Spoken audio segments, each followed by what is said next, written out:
저는 오늘 로마서 말씀에 의지해서 합력하여 선을 이루시는 하나님이라고 하는 주제로 함께 은혜를 나누고자 합니다. 오늘 이 시간을 통해서 내가 지금 신앙하고 내가 믿고 바라는 하나님은 어떤 분이신지 분명하게 그리고 그걸 가지고 그걸 믿는 믿음으로 승리하며 살아가는 저와 여러분 되시길 주의 이름으로 축원합니다. 여러분들 혹시 불가촉천민이라는 그런 이야기를 들어보신 적 있나요? 인도에는 카스트라고 하는 신분제도가 있죠. 우리가 흔히 알고 있기로 그 신분제도는 이렇게 4개로 구성되어 있습니다. 브라만, 크사트리아, 바이샤, 그리고 수드라. 근데 노예 계층인 수드라보다 더 하층 계층의 사람들이 있는데 바로 불가촉 천민. 왜 그들은 불가촉 천민이라고 일컬어지는가? 그것은 다른 계층의 사람들에게 접근할 수도 없고 그들을 만지거나 어떤 대화할 수도 없고 또 그들을 상대하면서 내가 어떤 생각을 할 수도 없어요. 시키는 대로 그냥 하는 거예요.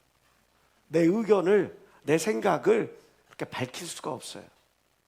그래서 불가촉천민, 만질 수도 없고 그림자만 그 주변에 있어도 그런 어떤 저주의 상징으로 일컬어지는 바로 그러한 사람들.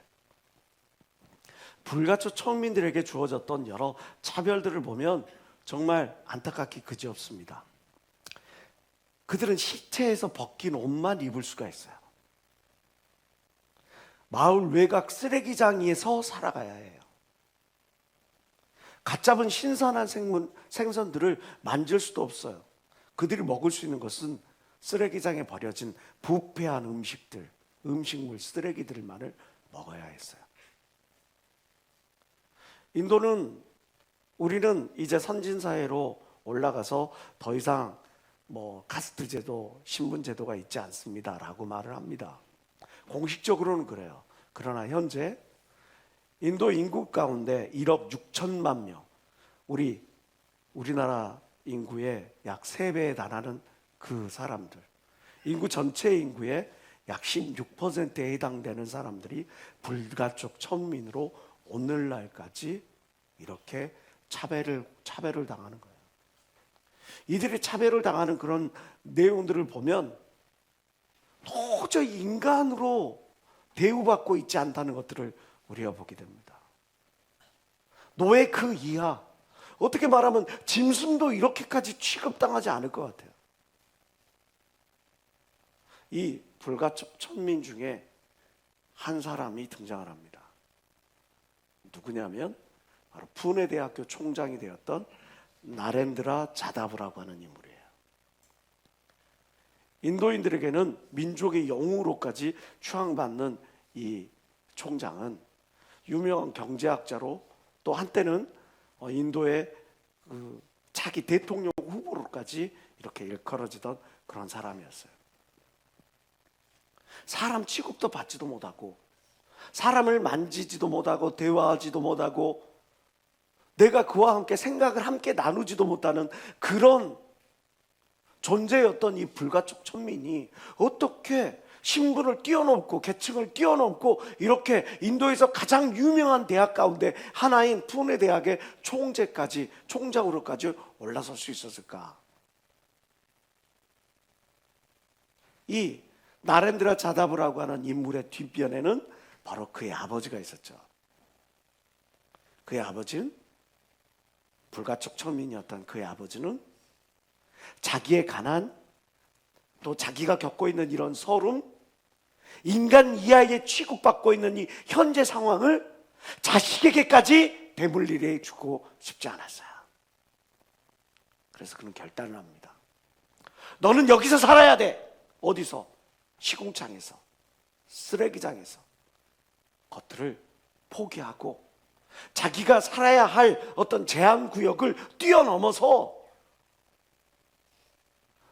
저 인도로 델리로 가서 거기에서 이제 가장 하층민들이 하는 일들이지만 거기서 막 일들을 막 해나가면서 돈을 모으고 그 돈을 모아서 자녀들을 가르치기 시작한 거예요. 그리고 자녀들이 그 좋은 어떤 배경에서 공부를 할 수 있을 것이 무엇인가를 이렇게 하다가 보니까 천민들을 대상으로, 우리는 상상할 수도 없죠. 장학금 이름이 천민장학금이야. 천민장학금이라고 하는 것들을 두드려가지고 그것들을 타내가지고 자기 자녀들이, 자기 아들이 그거를 공부할 수 있도록 길을 열어줘요. 만약 신분이라고 하는 어떤 견고한 진, 불가초 천민이라고 하는 어떤 사회에서 이렇게 내놓은 그 사람들의 어떤 눈초리와 어떤 사회 제도의 어떤 그런 그 장벽을 허물고 하지 않은 그런 의지가 없었다면, 그런 아버지를 만나지 못했다면 이 나렌드라 자하부도 동일하게 불가초 천민으로 저렇게 차별을 경험하며 살아가야 했을 겁니다.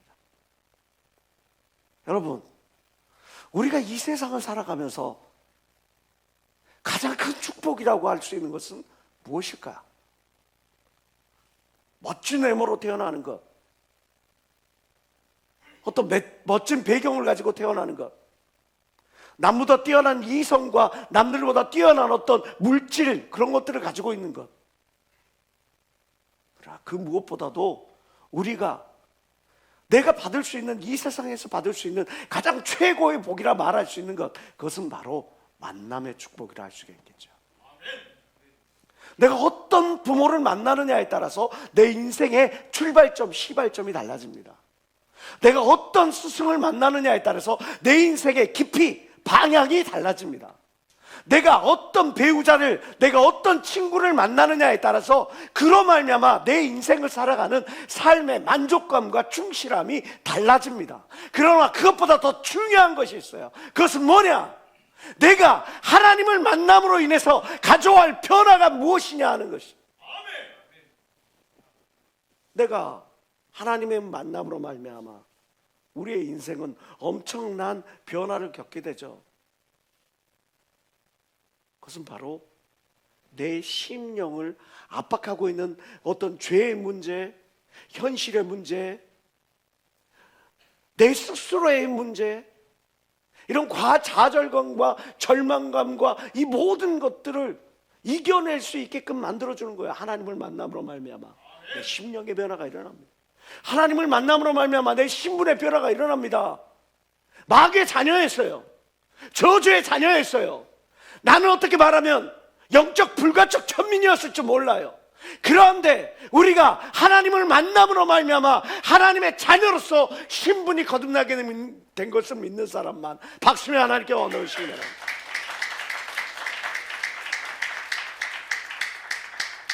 분명히 주어지는 죽음 이후의 삶, 심판관의 영생의 문제, 이 또한 우리가 하나님을 만남으로 바뀌게 된 참으로 귀한 변화이죠.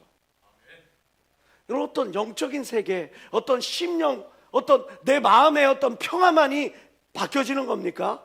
현실의 문제는 하나님을 만남으로 인해서 변화가 일어나지 않는 것일까? 그렇지 않죠. 고린도전서 2장 9절을 우리는 너무나 잘 압니다. 이 말씀 우리는 사모하죠. 한국인이 가장 좋아하는 성경 말씀 그 10가지 중에 한 말씀이 바로 고린도전서 2장 9절의 말씀. 다시 한번 읽어볼까요? 시작. 하나님이 자기를 사랑하는 자들을 위하여 예비하신 모든 것은 눈으로 보지 못하고 귀로도 듣지 못하고 사람의 마음으로도 생각지 못하였다 함과 같은. 하나님이 나를 위하여 예비한 것은 눈으로 보지 못하고 귀로 듣지 못하고 마음으로 생각해 보지 못했던 것들을 예배해 놓으셨다는 거예요. 우리가 그것을 믿는 마음으로 내일을 소망하며 그렇게 살아가는 거죠.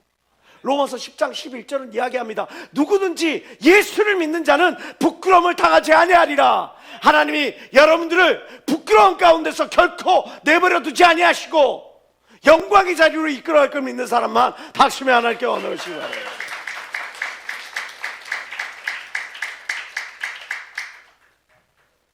그러한 사실을 믿기에 내가 지금 당면한 현실을 디딤돌 삼아서 다 삼아서 나아갈 수 있는 힘을 얻는 것이죠. 하나님 어떤 분이시냐? 나를 지키시고 보호하시고 지키시고 보호하실 뿐만 아니라 내 부족함을 채우시는 하나님. 로마서 8장 28절 오늘 우리가 읽었던 이 본문 말씀은 하나님을 사랑하는 자 곧 그 뜻대로 부르심을 입은 저와 여러분 모든 것은 모두에게는 합력하여 선을 이루니라. 내게 주어지는 모든 시련이든지 내게 주어지는 모든 역경이든지 내게 주어지는 모든 상황이든지 내게 주어지는 모든 에피소드든지 이 스토리든지 이 모든 것들이 다 하나님이 나를 위하여 예비는 더 멋진 작품을 위한 어떤 설정이라는 사실, 이것을 우리 또한 믿어야 될 줄 믿습니다. 성경에 보면 합력하여 선을 이루게 하신 하나님의 놀라운 역사를 우리는 너무나 잘 압니다. 굳이 이야기를 하지 않더라도 뭐 이렇게 이름들을 이야기를 하면 금방금방 등장하죠. 형들의 시기 질투에 의해서 저 애굽의 노예로 팔렸던 저 요셉을 하나님은 애굽의 총리로 삼으시어 합력하여 선을 이루십니다. 저 다윗 목동이었지만 하나님의 기름 부으심을 받고 하나님의 그를 왕으로 세우셨으면 아닙니다. 사울의 칼을 피하여 무려 10년 동안 광야에서 도피 생활을 했어요. 그럼에도 불구하고 그 역경과 고난을 딛고 일어났더니 하나님이 그를 자그마한 왕국이었던 이스라엘을 대제국의 기틀을 세우는 성군으로 만드십니다. 에스더는 어떻습니까? 고아였어요. 포로였어요. 아무것도 내세울 수 없는 한미한 가문의 그 여식이 나중에는 저 페르시아, 오늘날로 말하면 미국의 퍼스트 레이디가 되는 겁니다. 다니엘은요, 몰락한 왕족이었어요. 패망한 왕족이었어요. 끌려갔어요. 포로의 신분이었던 그가 그리 아니하실지라도 내가 주를 믿나이다 하면서 그렇게 믿음을 고백했을 때 하나님께서 그를 사자굴에서 건지시고 그의 친구들을 풀무불에서 건지시고 결국 그들을 더럽혀 저 페르시아의 가장 큰 방백 중에 한 사람으로 세우지 않습니까? 예수님은요, 십자가에 죽기까지 순종하셨더니 그 죽음으로 끝난 것이 아니라 십자가에 달린 그 수치와 부끄러움으로 끝난 것이 아니라 하나님께서 보좌 우편에 앉으셔서 심판의 주로 저와 여러분들을 온전케 하신 걸 믿는 사람만 박수며 하나님께 얻으시라.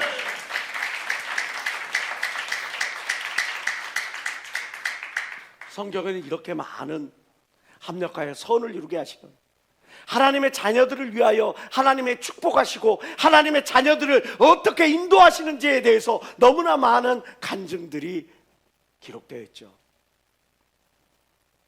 그래서 저와 여러분들은 이제부터 주책 인생이 되는 겁니다. 주책 맞은 인생이 아니라 주님이 책임지시는 인생이 되는 거예요. 지금 이 자리에 앉아있는 여러분들 가운데 오늘 이 예배를 찾아오는 심령들 가운데 혹시 날마다 반복되는 일상 어떻게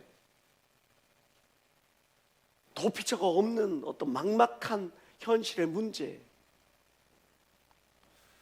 두드려도 내 앞에 주어진 거는 견고한 콘크리트와 같은 그런 문, 현실의 문 때문에, 그것 때문에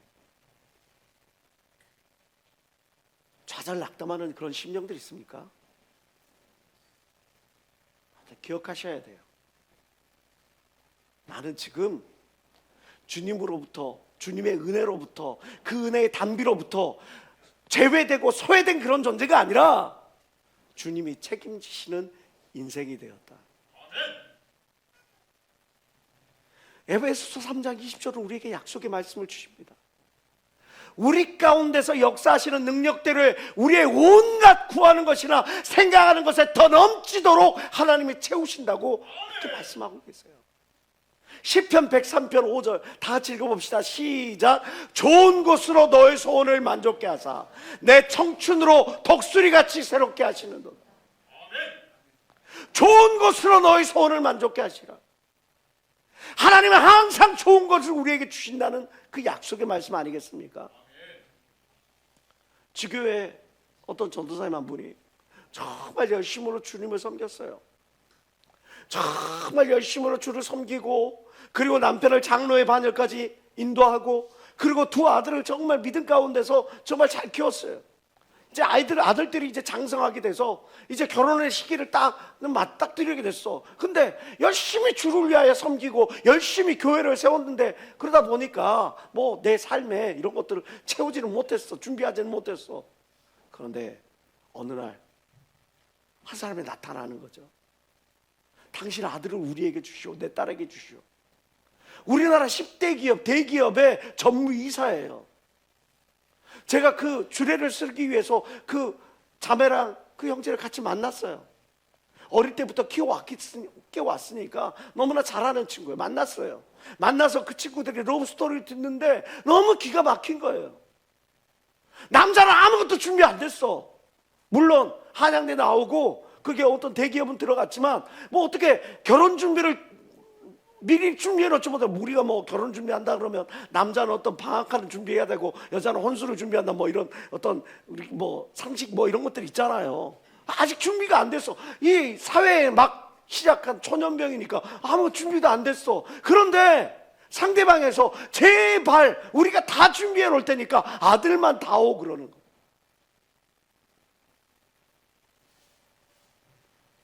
저 경기교회 가보면 믿음의 부부가 있어요. 정말 교회를 섬기고 주의 종을 장기 섬기는 그런 가정이 있습니다. 하나님이 장막의 축복을 주셨어요. 아파트를 들어가는데 여러분, 아파트 들어가려면 그러면 중도금도 넣고 잔금도 넣고 그러다 보면 이렇게 사실 여유가 생기지 않아요. 들어갈 때 맞닥뜨리게 되다 보면. 여러분들도 뭐 여러분들에게 장막의 축복이 있을지어다. 왜 대답이 이러지?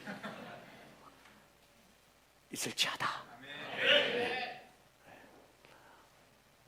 이 친구들이 이제 장막의 축복이 주어져가지고 막 그렇게 하는데, 사실 이제 들어갈 때쯤 되면 맞닥뜨리게 되는 현실이 있죠. 아, 새 집인데 그럼 어떻게 해요? 꾸미고 싶잖아. 멋진 커튼도 달고 싶고, 주방에는 뭐도 이렇게 딱딱딱 해놓고 싶고, 선반도 해놓고, 뭐 바깥에 저기 목욕탕도 욕실도 꾸미고 싶고, 거기 입구에는 디지털도 옷도 도락 같은 뭐 이런 것들도 또 해놓고 싶고, 이거 해야 되는데 이렇게 견적 따져도 못 게 수천만 원이야 이것도.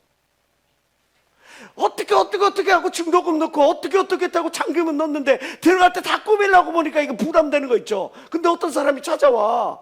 왜? 찾아와서 하는 말이 우리를 2주만 이 집에서 채워달래. 2주만 입주를 미뤄달래. 왜요?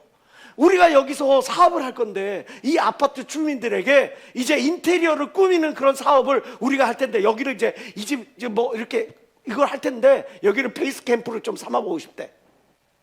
그래가지고 2주만 여기서 거할 수 있게 해주면 이 수천만 원이 드는 뭐 이렇게 커튼, 뭐 벽지, 선반, 주방, 그 안에 욕실 모든 거 다 꾸며주겠다는 거예요.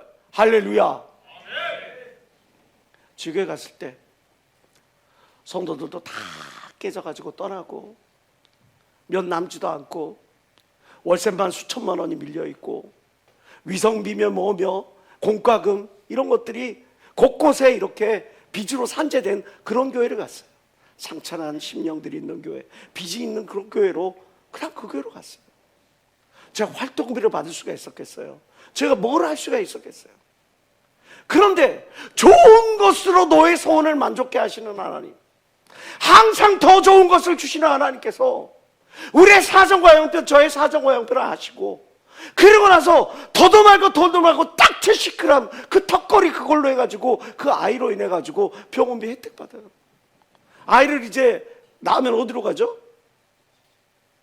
분만하면 어디가 산후조리원 들어가잖아요. 쌍둥이를 딱 해갖고 들어가는데, 둘째는 산후조리원에서 지 돈 다 받아. 근데 얘는 어디 있어? 신생아 집중 치료실에 있으니까 산후조리원 들어갈 돈이 굳었어. 할렐루야. 뭐 이게 뭐 아멘 할 일인가는 모르겠지만 합력하여 선을 이루게 하신 하나님. 제 삶을 통해 간증할 수 있는 것들이 너무나 많습니다. 여러분들도 여러분들이 하나님 앞에 받은 것, 누렸던 것, 모든 것 간증할 거 너무나 많을 줄 알아요. 만약에 여러분들이 또 누군가가 저에게 하나님 어떤 분입니까? 라고 물으신다면 저는 담대하게 이렇게 이야기를 할 거예요. 하나님은 어떤 하나님이냐? 하나님은 항상 더 좋은 것을 주시는 하나님이에요. 하나님은 내 삶에 내가 생각했던 것보다 더 좋은 걸 주셨던 하나님이에요. 예전에 그런 이야기 한 적 있죠. 오늘의 고향에 저희 집에 갔어요. 어머니가 묻습니다. 야, 너 사귀는 사람은 있냐? 없죠. 아버님이 묻습니다. 야, 필리핀 여자는 어떠냐? 중국 처자도 괜찮다더라. 나이는 차지고 뭐 하나니까 이런 것들도 괜찮으니까 제발 좀 데려오라. 제가 그 이야기를 듣고 너무 심각해졌어요. 우리 부모님이 생각하는 내가 이렇게 안 되겠구나. 기도를 하고 불과 3개월 만에 믿음의 배필을 만났어요. 여러분, 하나님은 항상 더 좋은 걸 주시는 분입니다. 내 주변에 감춰놓고 계셨다가 정한 때에 여러분의 눈에 드러내 보일 걸 믿는 사람만 박심의 하나님께 원하십니다.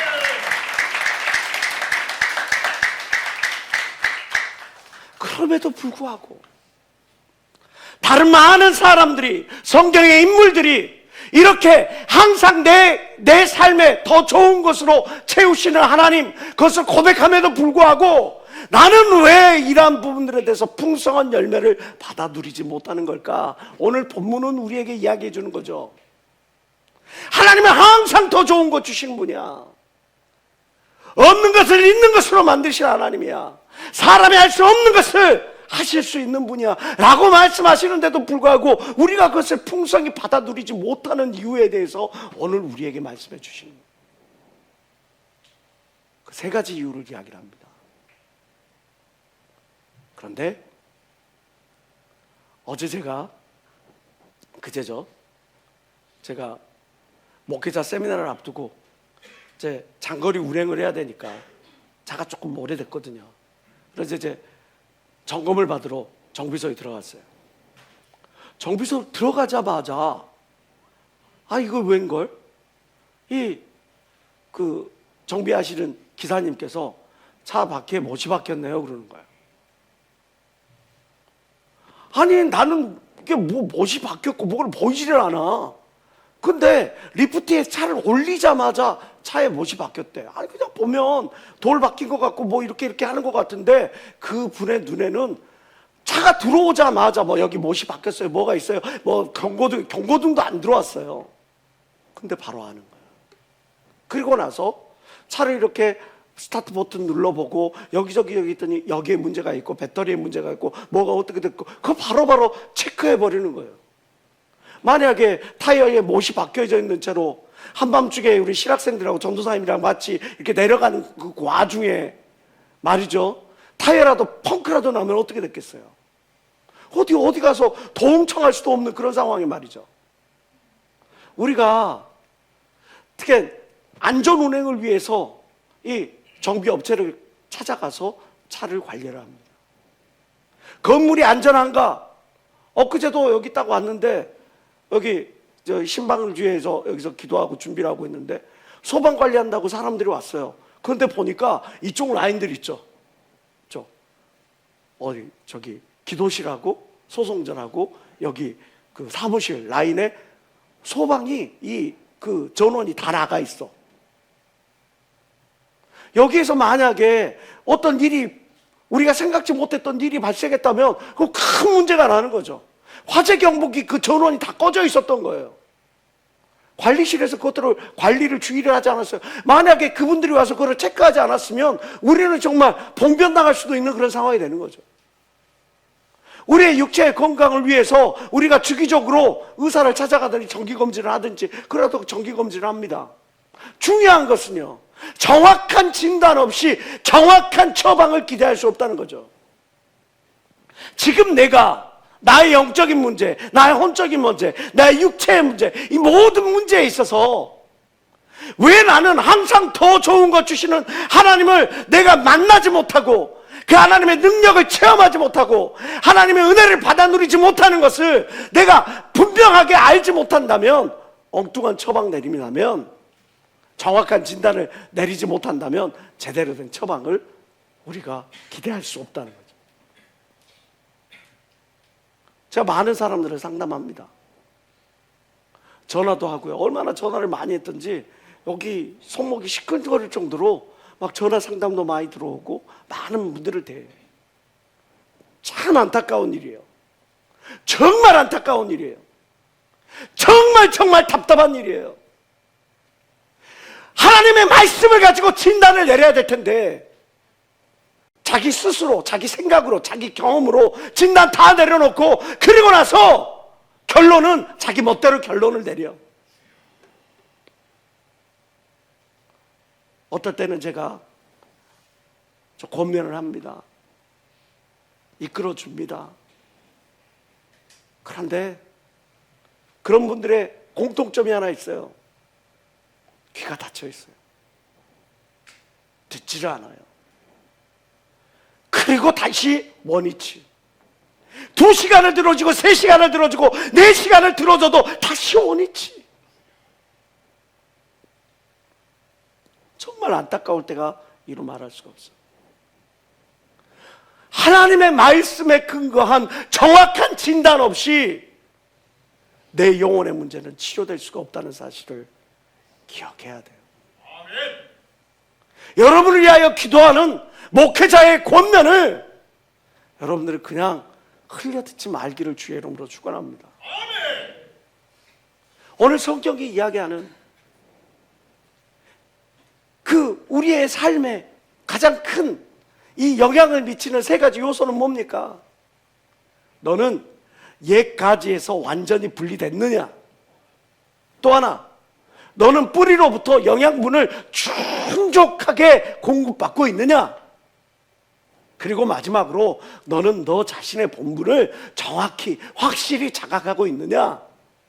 이러한 사실을 성경은 우리에게 이야기를 해줘요. 너는 옛가지에서 온전히 분리되어 있느냐? 하나님은 항상 더 좋은 것 주시는 하나님인데 너는 옛가지, 죄의 가지로부터 분리되어 있느냐? 제2차 세계대전이 끝나고 나서 저 독일에서 그 전쟁의 상흔을 복구하기 위해서 많은 사람들이 나와서 무너진 잔해들을 정리하고 새롭게 건물들을 세우고 막 그렇게 합니다. 그렇게 하면서 이 라인강이라고 하는 이 독일의 젖줄과 같은, 우리나라의 한겨과 같은 그 강을 계속 정비를 하는데 많은 시간을 들이고 많은 인력을 들이고 많은 물질을 들였음에도 불구하고 이 라인강의 물이 도무지 수질이 개선되지 않고 썩은 물이 콸콸콸콸콸콸 이 악취가 계속 진행되는 거예요. 라인강을 보면 사람들이 건물은 다 치웠어. 잔해는 다 치웠어. 새롭게 건물 다 올렸어. 그랬는데 저 시궁창 같은 라인강을 보면 그 독일인들의 마음속에 뭐가? 우리는 패전국가야. 우리는 전범국가야. 우리는 패배한 그런 나라야. 이런 패배의식을 계속 보게 만들어줘. 라인강이. 원인이 뭘까? 찾아봤더니 원인이 너무나 단순해. 뭐였겠어요? 가정의 모든 생활 오염수, 공장의 오폐수, 이 모든 것들이 저 라인강의 파이프 하나로 다 들어가는 거야. 아무리 강 바닥을 긁어내고 아무리 그 옆에다가 멋진 공원들을 만들어놔도 계속해서 생활하수, 농업용수 이런 그 그 공장에 그 폐수들이 계속 들어가니까 이게 깨끗해지지를 않는 거예요. 그래서 그걸 다 차단해 버렸어. 그리고 하수도나 이 모든 시설들을 다시 재정비했어. 그 이후로부터 라인강이 오늘 우리가 독일을 방문하게 되면 깨끗하게 보이는 그 라인강으로 바뀐 거죠. 마찬가지죠. 오늘 로마서 11장 24절은 말합니다. 너가 원돌 감람나무에서 찍힘을 받고 본성을 거두려. 너 본성은 죄악이야. 너 이기심 많잖아. 너 시기심 많잖아. 너 음란하잖아. 너 탐욕에 가득 차 있잖아. 너 게으르잖아. 너희가 원 감람나무에서 찍혀서 너의 본성을 거스려 좋은 감람나무, 하나님의 감람나무, 은혜의 감람나무에 너희가 접붙임을 받았지 않느냐 이거예요. 그럼 끊어내야죠. 반복되는 악한 행실을 끊어내지 않고 어떤 미래를 기대할 수가 있겠습니까? 지금 다른 사람은 속일 수가 있어요. 어떻게 화장으로 내 얼굴에 어떤 피부의 트러블을 감출 수는 있을 거예요. 어떤 옷차림으로, 세련된 말투로 어떻게 나의 어떤 그 본성을 어떻게 분장시킬 수 있고 그렇게 가식적으로 이렇게 할 수는 있을 거예요. 그러나 여러분들 스스로는 여러분을 속일 수 없잖아. 모든 걸 주관해 가시는 하나님의 눈길은 피할 수 없잖아. 아무도 보는이 없는데 당신은 어떤 모습이냐고. 그때도 여러분들은 하나님의 자녀입니까? 그때도 여러분들은 하나님 앞에 당당하십니까? 만약에 그렇지 못하다면 내 안에 무수소나 솟아나고 있는 어떤 반복되고 있는 악한 옛 가지들이 그것들이 반복돼서 솟아난다면 길가 뽑아버려야지. 외식이 있고 가증함이 있고 더러움이 있고 악한 습성이 있으면 뽑아내버려야지.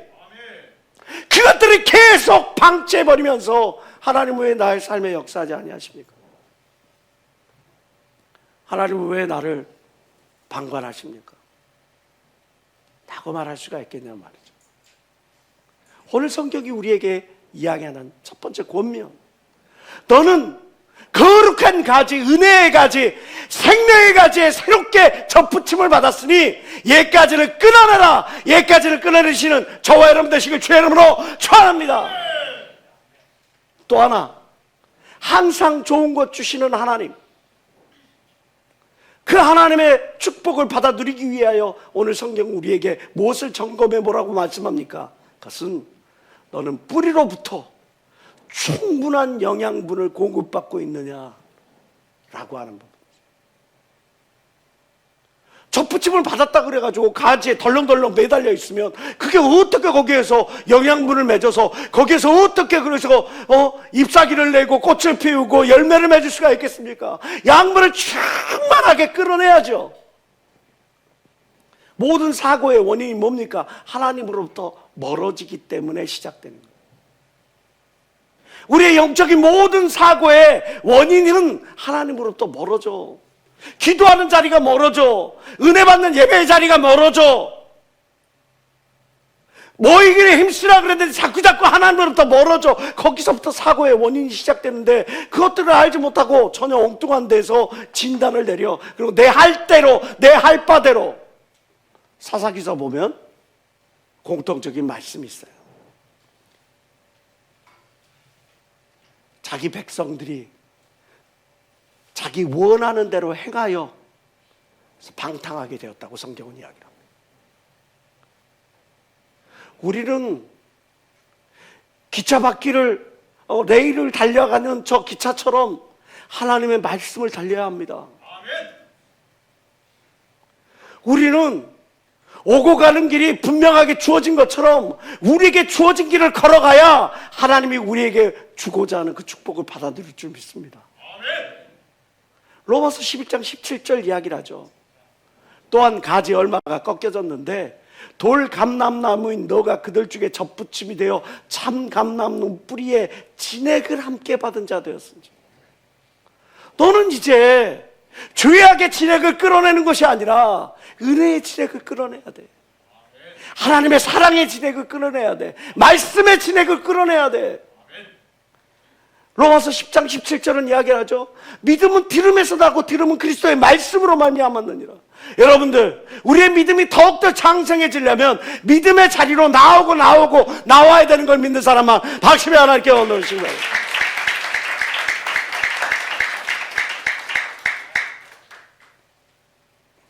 이번에도 임원 MT를 해요. 이번 MT를 하는데 이번 MT 가는 게 부담스러워. 잠자리가 불편해요? 불편할 수 있죠. 사람들과 어울리는데 나랑 맞지 않는 사람과 같이 이야기를 나누고 불편할 수 있어요. 나랑 친한 사람들과 여행 가면 정말 즐겁죠. 내가 가고 싶은 거 가면 정말 즐겁죠. 기쁘죠. 그러나 그 이상으로 하나님께서 여러분들의 영혼의 성숙함을 위하여 초대하셨어요. 신현명이 초대한 게 아니라 하나님이 그 MT를 통해, 이 워크숍을 통해 여러분들의 영혼을 더 성장시키고 깊어지고 단단하게 하여 초대하셨어요. 근데 내 멋대로, 내 생각대로 이거 가도 되고 안 가도 되고 생각을 한단 말이죠. 왜 우리 인생의 모든 문제들이 우리 앞에 이렇게 장애물처럼 놓여지게 되는가?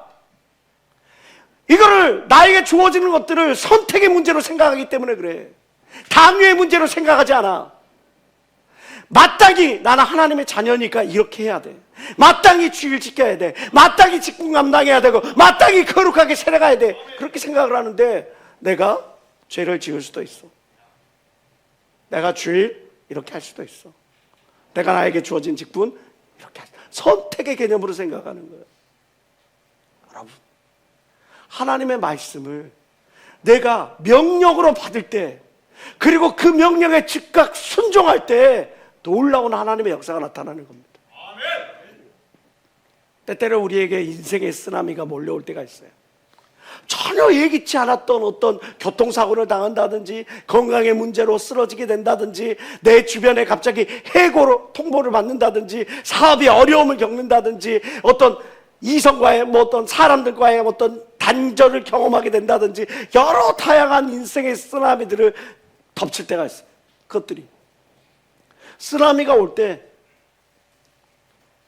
세 가지를 꼭 기억하라고 이야기를 합니다. 뭐냐? 멀어져라, 올라가라, 즉시 움직여라. 쓰나미가 오면, 쓰나미 경보가 발령이 되면 이 세 가지를 기억하라는 거예요. 멀어져라. 어디? 쓰나미로부터 빨리 멀어져라. 그 쓰나미의 진앙지로부터 빨리 멀어져라. 그리고 올라가라. 높은 곳으로 올라가라는 거예요. 마지막으로 즉시 움직여라. 중간에 뭐 가질러, 뭐 챙기러, 뭐 하러 주저주저 하지 말고 즉시 움직여라. 이게 쓰나미 경보가 발생될 때, 발령될 때 행동 요령이에요. 인생의 쓰나미도 마찬가지예요. 어떤 감정의 쓰나미도 마찬가지예요. 내 주변에 어떤 사람들이 갑자기 감정 폭격을 해. 쏟아내. 내가 경험하지 못했던 어떤 일들을 경험해. 상황이 발생해. 그럼 멀어져야 돼. 어떻게? 죄로부터, 감정으로부터, 또 성난 그런 부분으로부터 빨리 멀어져야 돼. 올라가야죠. 올라가서 하나님을 만나죠. 하나님이 모든 문제 해결하면 주실 테니까 하나님께로 나아가야지. 머뭇거리지 말고 즉시 움직여야죠. 지금 나는 과연 그러하고 있느냐? 하나님과의 거리가 내 신앙을 대별하는 겁니다. 내가 지금 얼마만큼 하나님과 가까운 거냐? 내가 지금 얼마만큼 간절한가? 내가 정말 얼마만큼 하나님과 가까워지려고 발버둥 치는가? 우리는 항성이에요. 행성입니다. 하늘에 저 떠오르는 많은 별들이 있어요. 저 태양과 같이 스스로 빛을 발하는 그런 별이 있지만 그 태양빛을 받아서 빛을 비추어내는 그런 행성이 있어요. 지구는 행성이죠. 마찬가지로 우리 또한 하나님의 빛을 받아서 그 빛을 뿜어내는 행성과 같은 존재인 걸 믿는 사람만 박심의 하나님께 올리시기 바랍니다. 내가 하나님께 더 가까이 가면 가까이 갈수록 더 뜨거운 빛을 받아서 더 뜨겁게 영향력을 행사할 수 있는 겁니다. 나 지금 뿌리로부터 하나님으로부터 예배 자리에서 충분한 영양분을 공급받고 있느냐, 이것들을 여러분들 스스로 점검해 보세요. 어떤 분들은 그런 이야기도 하죠.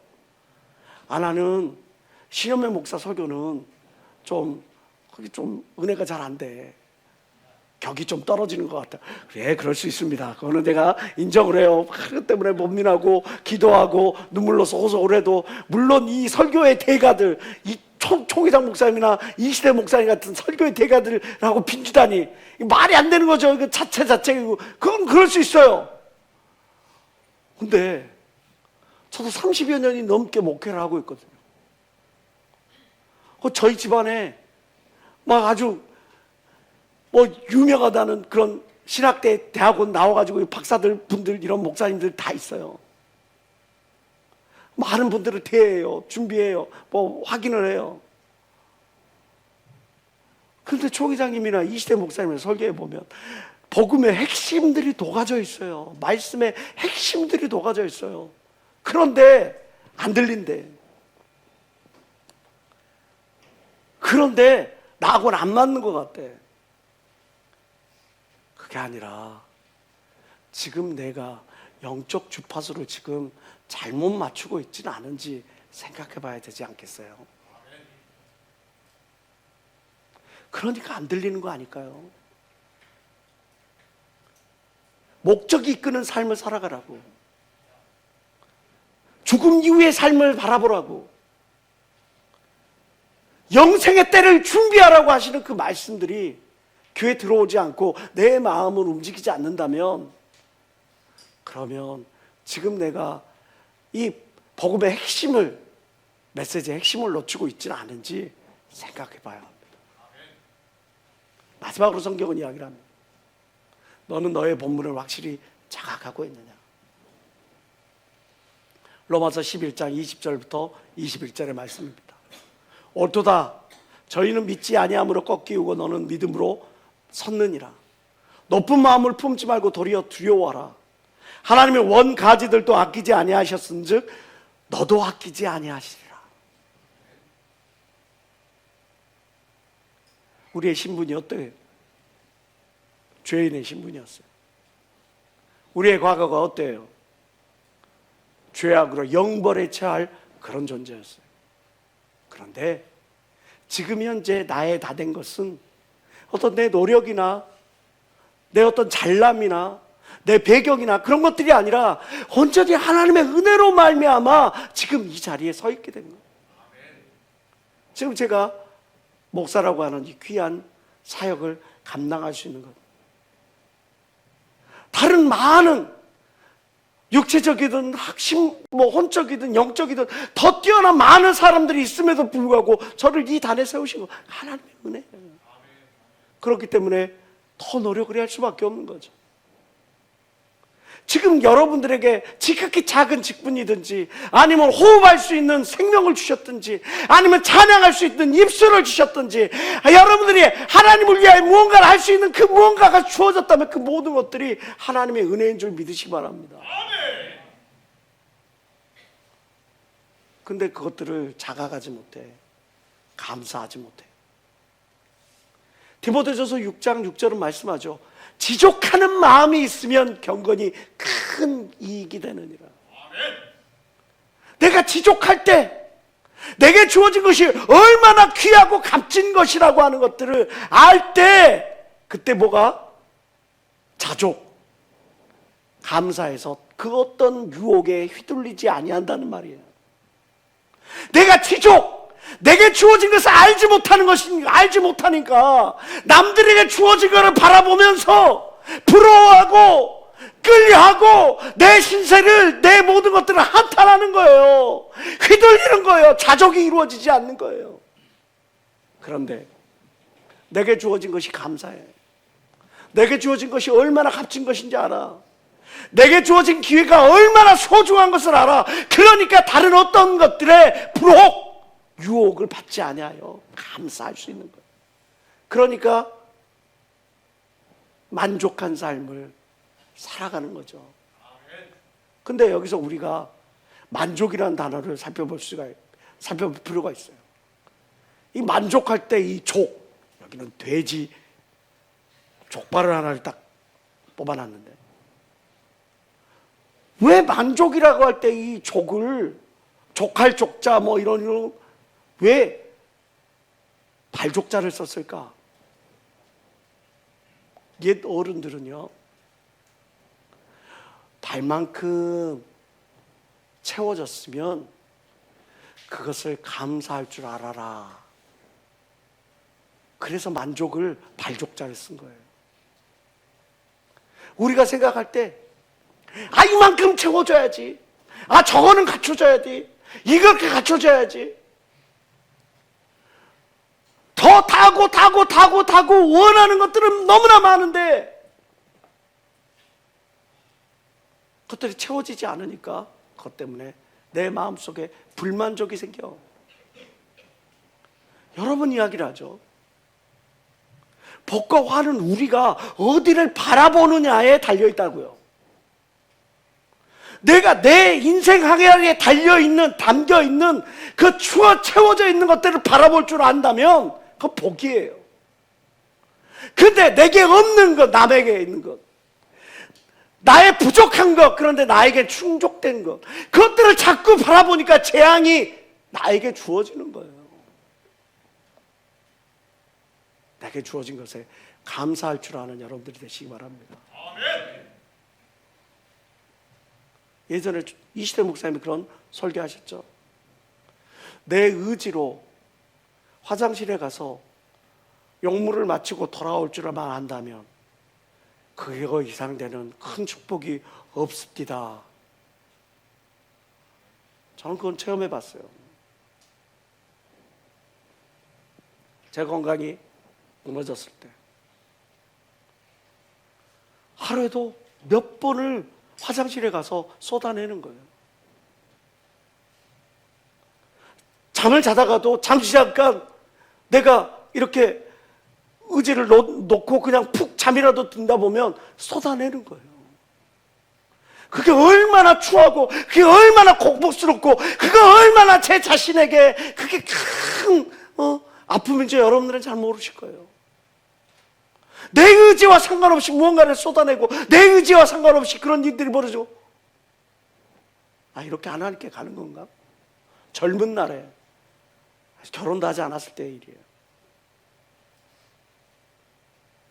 여러분들 평생에 그런 일들, 그런 아픔들이 없기를 바랍니다. 내게 주어진 거 얼마나 감사합니까?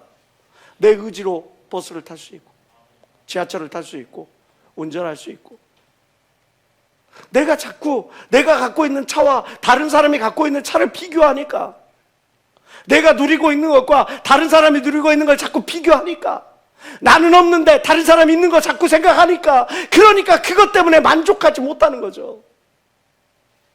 여러분, 지족해야, 내게 주어진 것이 얼마나 값지고 귀한 것인지를 알아야 휘둘리지 않는 거예요.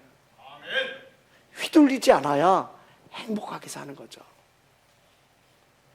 우리 홍콩의 유명한 배우 주윤발이라고 하는 배우 아시죠? 이 배우를 보면 일상생활에서 막 그 시민들하고 어울리는 그런 모습들을 많이 볼 수 있어요. 허름한 가게집 가서 거기서 먹고 있고, 전철 타고 있고, 지하철 타고 있고, 전철 지하철 같은 건가? 버스 타고 있고, 아무튼 그렇게 가는 거예요. 이렇게 이 사람은 한 달 용돈이 12만 원이에요. 한국 돈. 핸드폰을 17년 동안 쓰던 그 핸드폰을 지금도 쓰고 계세요. 이 사람이 벌어들인 그 부가 얼마냐니까 1조 원 거의 가까워요. 홍콩으로 56억 56억 달러래. 근데 이거 전부 다 기부한다고 내놨잖아요. 아시죠? 여러분들 들었죠? 왜 기부합니까? 이 사람이 하는 이야기가 그 돈은 내게 잠시 맡겨준 거예요. 돈은 행복의 원천이 아니야. 나는 행복하며 살아가기로 원해. 그래서 돈의 노예가 되고 싶지 않아. 돈은 내가 쥐고 있어서 돈이 아니라 사용할 때 그게 나의 돈이야. 조희당 목사님께서도 말씀하시지 않아요? 은행 통장에 있는 돈이 아니라 그거를 의미 있게 사용하는 것이 그것이 내가 갖고 있는 돈이라고. 쓰고 가는 것이 내가 갖고 있는 돈이지 움켜쥐는 것이 내가 갖고 있는 돈이 아니라고. 오늘 성경이 너의 신분, 본분을 알라라고 말하는 것은 무슨 의미냐? 너의 인생의 방향성, 너의 인생의 방향성을 분명히 하고 살아가라는 것을 의미하죠. 그걸 모르니까 자꾸 엉뚱한데 에너지를 소유하면서 그렇게 하면서 낭망하며 좌절하며 살아가는 거죠. 여러분, 골로새 3장 17절은 말합니다. 무엇을 하든지 말에나 일에나 다 주 예수의 이름으로 하고 그를 힘입어 하나님 아버지께 감사하라. 말을 하든지 일을 하든지, 하나님 감사합니다. 저에게 이런 일을 맡겨주셔서 감사합니다. 저는 끊임없이 하나님께 기도해요. 아까도 기도했어요. 눈물로 기도했어요. 하나님, 청년부를 부흥시켜야 되는데 이 교단의 젊은 세대들을 이렇게 준비시켜야 되는데 나의 역량이나 나의 건강이나 이런 것들이 너무 부족함을 저는 절실히 깨닫습니다. 하나님, 새로운 사람을 불러 세우셔서 하나님의 일을 하게 하시든지, 아니면 저를 세우셨으면 저에게 하나님 그 능력과 역량을, 은혜를 쏟아부어 주시고 저에게 영혼들을 붙여주시고 하나님 그걸 해주시고, 그걸 놓고 기도를 하는 거예요. 여러분, 뭔 기도를 합니까? 날마다 주시옵소서 물질, 주시옵소서 만남, 이루어 주시옵소서 내 삶의 모든 형통함이. 그게 행복이 아니란 말이에요. 하나님의 의도를 알아. 하나님의 사명에 충실한 삶을 살아가는 것이 그게 참된 행복이고 그게 나의 삶을 만족시키는 거라고요.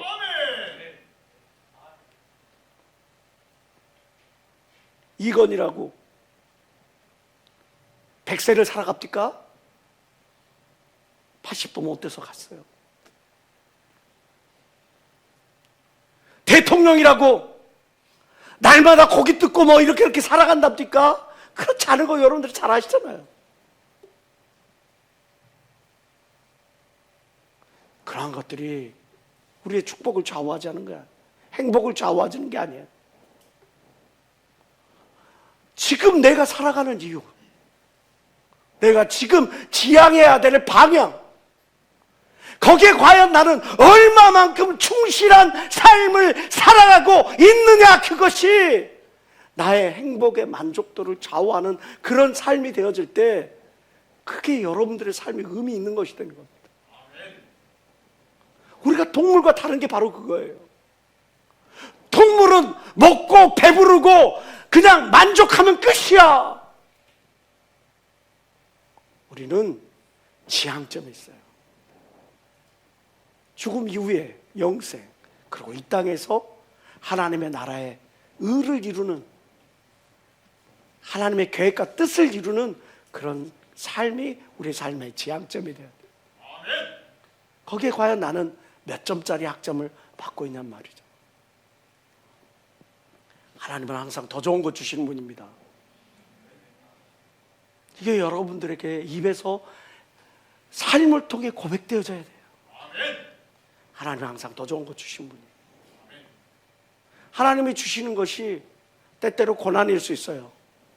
역경일 수 있어요. 시험일 수 있어요. 그러나 그것은 더 높은 곳을 향해 도약하기 위한 하나님의 예비라는 사실, 무대 설정이라는 사실을 믿으시기 바랍니다. 지금 나는 지금 옛까지에서 온전히 분리되어 있느냐? 거룩한 가지에 접붙임을 당했는데 아직도 옛 가지의 습성을 버리지 못하고 있지는 않느냐? 나는 지금 하나님으로부터 충분한 은혜를, 능력을 공급받고 있느냐? 영양분을 공급받고 있느냐? 그러나 나는 지금 내게 주어진 길, 흐트러뜨림 없이 그 길을 걸어가기 위하여 정말 충실한 삶을 살아가고 있느냐? 이러한 질문을 하나님의 말씀을 가지고 내 스스로에게 던져보세요. 그리고 그걸 위해 집중하며 나아가세요. 그러면 여러분들도 저 믿음의 사람들이 이야기하는 것처럼, 총회장 목사님께서 말씀하시는 것처럼 하나님은 항상 더 좋은 것 주시는 분이라 고백할 수가 있을 겁니다. 민수기 23장 19절은 말씀하죠. 하나님은 인생이 아니시니 시건치 아니하시고 인자가 아니시니 후회가 없으시도다. 어찌 그 말씀하신 바를 행치 않으시며 하신 말씀을 실행치 아니하시랴. 자기 아들을 아끼지 아니하시고 우리 모든 사람을 위하여 내어주신 하나님께서 어찌 그 아들과 함께 모든 것을 우리에게 은사로, 카리스마, 선물로 우리에게 주지 아니하시겠느냐? 하나님을 사랑하는 자, 곧 그 뜻대로 부르심을 입은 자들에게는 모든 것이 합력하여 선을 이루느니라. 다 같이 눈을 감고 고백하십시다. 하나님은 항상 더 좋은 것 주심을 믿습니다. 하나님은 항상 내 삶에 더 좋은 것 주심을 믿습니다. 하나님은 항상 내 삶에 더 좋은 것 주심을 믿습니다. 주여 3차 통성으로 기도합니다. 주여! 주여!